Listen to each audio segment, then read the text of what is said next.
My name is Mark Graham, Arizona Response Systems, gunsmith. Recently I've seen a video on YouTube about magazine changes with the AK-47 style rifle, and I thought it was a pretty crappy magazine change, although it looked really cool. From a tactical standpoint, I thought it was stupid, and I'm going to explain why. In this magazine change, the shooter used a fresh magazine to activate the magazine catch, send his magazine flying, and then insert the new magazine. And he could do this with some degree of speed. From a technical standpoint, though, this requires a lot more motion.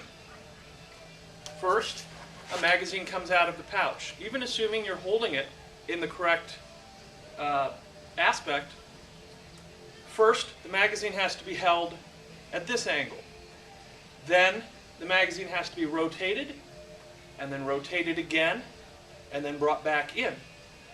Forget the part about losing your magazine, which, without the magazine, the rifle is an expensive club. I'm going to show you how I prefer to do a magazine change.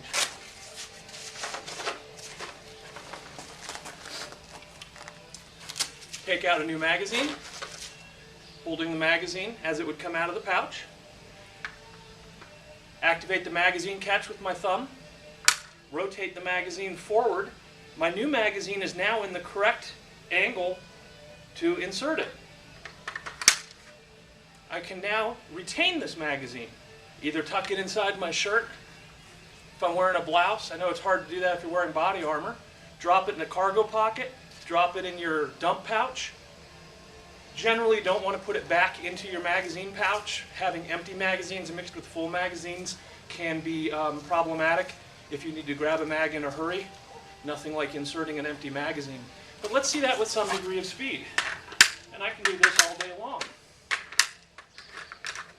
Assuming I'm coordinated and practice it a little bit, I can even do it without looking sometimes. Oh yeah, I don't want to dump that. Put it in my cargo pocket. Actually, my back pocket. I'm wearing jeans. New magazine. Boom. New magazine. Boom. And you know what? If the tactical situation requires me to drop that magazine and go back into shooting, that's no problem. Thing is, if you practice disposing of your magazine, in a real situation, you're going to default to your training. And that means, well, that was all 6 magazines. I'll use the one in my pocket again. I just don't see how this is any slower than this. Except I don't lose my magazine.